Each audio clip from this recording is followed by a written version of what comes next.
Welcome to Jyothi IT solutions. ఈ వీడియోలో మనం బిట్వైజ్ ఆపరేటర్స్లో ఆర్ ఆపరేటర్ని చూడబోతున్నాము. ఆర్ ఆపరేటర్ సింబల్ వచ్చేసి మనకు పైప్ వస్తుంది. ఇలా ఆర్ ఆపరేటర్ ఆల్రెడీ మనం బిట్వైజ్ ఆపరేటర్లో అండ్ ఆపరేటర్ చూస్తున్నాము. ఇప్పుడు ఈ బిట్వైజ్ ఆపరేటర్ అంటే ఏంటంటే ఇక్కడ 2 ఆపరెంట్స్ ఉంటాయి. అంటే బోత్ ఆపరెంట్స్ నెంబర్స్లో కానీ ఉన్నట్లయితే ఆ నెంబర్స్ని ఆర్ ఆపరేటర్ ఇన్క్లూజివ్ ఆర్ ఆపరేషన్ని పెర్ఫామ్ చేస్తుంది. ఇన్క్లూజివ్ ఆర్ ఆపరేషన్ అంటే ఇప్పుడు ఏదైనా కూడా 2 ఆపరెంట్స్లో 1 కానీ ఉన్నట్లయితే దాని రిజల్ట్స్ 1గా చూపిస్తుంది. మీకు ఎగ్జాంపుల్ కోసం నేను ఇక్కడ 13 పైపు 12 ఇచ్చాను. అంటే 13 ఆర్ 12 అని. 13 ఆర్ 12లో 0 0 0 ఫస్ట్ 4 zeros ఉన్నాయి. ఇక్కడ ఇది 13కి సంబంధించింది. 11 1101 అనేది 13, 1100 అనేది మనకు 12కి వస్తుంది. ఇది ఎలా అనేది మనం ప్రాక్టికల్గా చూస్తాము.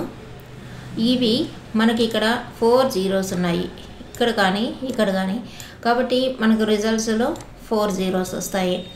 ఇక్కడ 1 ఉంది. ఏదైనా బోత్ ఆపరెంట్స్లో 1 ఉన్నట్లయితే రిజల్ట్ 1గా వస్తుంది. కాబట్టి 1 ఉన్నప్పుడు 1 రిజల్ట్స్కి వస్తుంది. ఇక్కడ వేరే నెంబర్స్ అనేవి రావు. ఎందుకంటే బిట్వైజ్ ఆపరేటర్స్లో మనకు బైనరీ నెంబర్సే వస్తాయి, 0 కానీ 1 కానీ. అలాగే ఇక్కడ 1 ఉంది, ఇక్కడ 1 ఉంది, 1 వస్తుంది.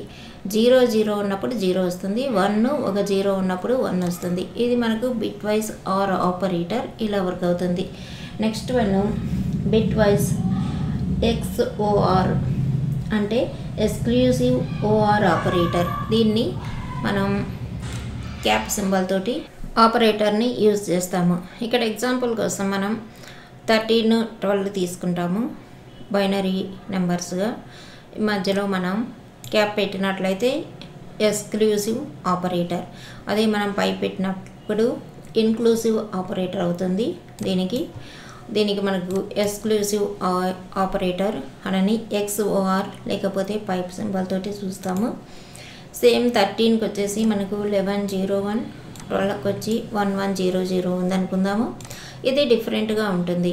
ఎక్స్క్లూజివ్ ఆపరేటర్ వచ్చేసి ఇక్కడ 2 ఆపరెంట్స్ని తీసుకున్నప్పుడు ఇక్కడ సేమ్ ఆపరెంట్స్ ఉన్నట్లయితే అది మనకు 0గా చూపిస్తుంది. ఏదైతే ఒక ఆపరెంట్ ఇంకొక ఆపరెంట్ ఆపోజిట్గా ఉంటాయో అప్పుడు మాత్రం 1గా వస్తుంది మనకు రిజల్ట్స్ అనేది. మీరు ఇక్కడ చూడొచ్చు, ఈ జీరోస్ అన్నీ సేమ్ జీరోసే ఉన్నాయి. కాబట్టి 13లో 12లో మనకు జీరోసే వచ్చాయి. ఇక్కడ మనకు 11 అనేటటువంటిది అంటే 1 ఉంది కాబట్టి పైన 1 ఉంది, కింద దానిలోనూ 1 ఉంది కాబట్టి 0 చూపిస్తుంది. అంటే మనకి ఇక్కడ దీనికి ఆపోజిట్లుగా ఉంటుంది అనుకోవడానికి కూడా లేదు. ఎందుకంటే ఇక్కడ మనకు ఏ ఒక్కటి 1 ఉన్నా కూడా అది 1 అవుతుంది. కానీ ఇక్కడ ఆపోజిట్ వాల్యూస్ ఉన్నప్పుడు మాత్రమే 1 వస్తుంది. నెక్స్ట్ వన్ కాంప్లిమెంట్ ఆపరేటర్లో మనకు టిల్డ్ అనే సింబల్ని ఆపరేటర్గా యూజ్ చేస్తాము. ఇక్కడ మనం 12 అనే ఒక వాల్యూని తీసుకున్నప్పుడు 12 నెంబర్కి మనం బైనరీని తీసుకున్నప్పుడు బైనరీ నెంబర్స్ని మనకి ఇక్కడ కాంప్లిమెంట్ ఆపరేటర్ అంటే ఇది వాల్యూస్ని ఇన్వర్ట్ చేస్తుంది అన్నమాట. ఇన్వర్ట్ చేయడం అంటే మనకు ఏవైతే జీరోస్ ఉన్నాయో దానికి ఆపోజిట్లో ఉండేది మనకి ఇక్కడ రిజల్ట్స్గా వస్తుంది. ఇప్పుడు అన్ని జీరోస్ ఉన్నప్పుడు 1 1 1 వచ్చింది, 1 1 దగ్గర 0 0 వస్తుంది, 0 0 దగ్గర 1 1 1 వస్తుంది. ఇప్పుడు చెప్పుకున్నటువంటి ఈ 3 ఆపరేటర్స్ని ఇప్పుడు ప్రాక్టికల్గా చూద్దాము. ఇక్కడ ఫస్ట్ నేను 13 చూస్తాను, బైనరీ నెంబర్ మనకి ఇలా వస్తుంది. అలాగే 12 కూడా చూద్దాము. మనకి ఇవి బైనరీ నెంబర్స్ 13కి OB 1101, అలాగే 12కి 1100 వస్తుంది. దీన్ని ఇప్పుడు మనం ఇక్కడ ఆల్రెడీ మనం చెప్పుకున్నాము. రిజల్ట్స్ 12కి 13 12 ఇచ్చినప్పుడు బిట్వైజ్ ఆపరేటర్లో ఆర్ ఆపరేటర్లో మనకు వచ్చేసి 13 వస్తుంది. మనం ఇక్కడ చూసుకున్నట్లయితే ఇది 13 అవుతుంది. ఈ 13 అనేది రిజల్ట్స్ వస్తుందా లేదా అనేది చూద్దాం. ఇప్పుడు బిట్ వైజ్ ఆర్ ఆపరేటర్ బిన్ 13 పైప్ ఆర్ ఆపరేటర్ సింబల్ వచ్చేసి పైప్ కాబట్టి పైప్ ఇచ్చి 12 ఇచ్చినట్లయితే మనకి 13లో ఏముందో అదే చూపిస్తుంది. మనం ఇక్కడ డైరెక్ట్గా ఇచ్చినా కూడా 13 ఆర్ ఆపరేటర్ని యూజ్ చేసి 12 ఇస్తే 13 అని చూపిస్తుంది. మనకి ఇక్కడ బిన్ ఇచ్చినట్లయితే ఇలా మనకు రిజల్ట్స్ అనేవి చూపిస్తుంది. మనం డైరెక్ట్గా ఇచ్చినట్లయితే రిజల్ట్స్ 13 అని చూపిస్తుంది. ఇప్పుడు మనకు ఎక్స్క్లూజివ్ ఆర్ ఆపరేటర్ XOR అనే ఆపరేటర్ కూడా మనం చూసాం. ఇక్కడ ఈ XOR ఆపరేటర్కి మన రిజల్ట్స్ ఏది వస్తుందో లేదో చూద్దాము. ఆల్రెడీ మనం ఇక్కడ 13 తెలుసు, అలాగే 12 తెలుసు.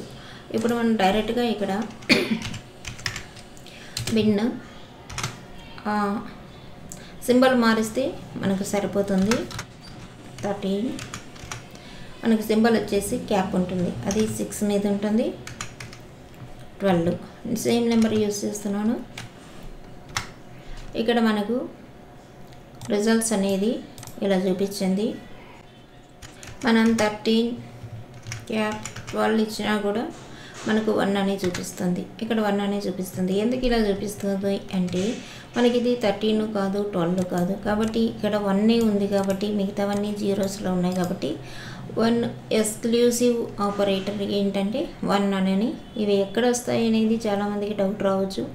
అవి కంటిన్యూషన్లో కోడ్ కంటిన్యూషన్లో లేకపోతే ప్రోగ్రామ్ కంటిన్యూషన్లో ఇవి మధ్య మధ్యలో వస్తూ ఉంటాయి. నెక్స్ట్ వన్ మనం చూసింది కాంప్లిమెంట్ ఆపరేటర్. దీనికి టిల్డ్ యూజ్ చేస్తాము. ఇక్కడ నేను 12 యూజ్ చేశాను. 12 ఆల్రెడీ మనకు తెలుసు. ఇప్పుడు 12ని తీసుకొని ఇక్కడ ఏముందో దాన్ని బట్టి మనం 12 1కి ముందు ఎక్స్క్లమేటరీ మీద ఉంటుంది. దాన్ని ప్రెస్ చేసినట్లయితే మనకి ఇది వాల్యూ చూపిస్తుంది. -13గా ఇక్కడ చూపిస్తుంది. ఇప్పుడు బిన్ 13 ఆల్రెడీ మనం చూస్తున్నాము. ఇక్కడ మనకు 13 అంటే ఈ వాల్యూ వస్తుంది. అంటే మనకు 13 వచ్చేసి 12 అంటే దీనిని ఇన్వర్ట్ చేయడం అంటారు వాల్యూస్ని. మనకు 13లో కూడా సేమ్ ఉంటుంది. ఇప్పుడు బిన్ కాంప్లిమెంటరీ ఆపరేటర్ 12 ఇచ్చినట్లయితే ఇది మనకు 13గా ఎలా చూపిస్తుందో చూద్దాం. ఇప్పుడు ఇక్కడ మనకు -13గా చూపిస్తుంది. మనకు వచ్చినటువంటి ఇక్కడ కూడా -13ని చూపించింది. ఇక్కడ మనకు ఉండేటటువంటి 6th ఆపరేటర్ వచ్చేసి మెంబర్షిప్ ఆపరేటర్. ఈ మెంబర్షిప్ ఆపరేటర్ అనేది డైరెక్ట్గా మనం కోడ్ రాసేటప్పుడు నేర్చుకుంటాం. దీనిలో ఇన్ నాట్ ఇన్ ఆపరేటర్స్ అనేవి ఉంటాయి. అవి ఇప్పుడు చెప్పిన అర్థం కావు కాబట్టి ఇంతటితో ఆపరేటర్స్ అనేటటువంటివి మనకు కంప్లీట్గా అయిపోయినవి.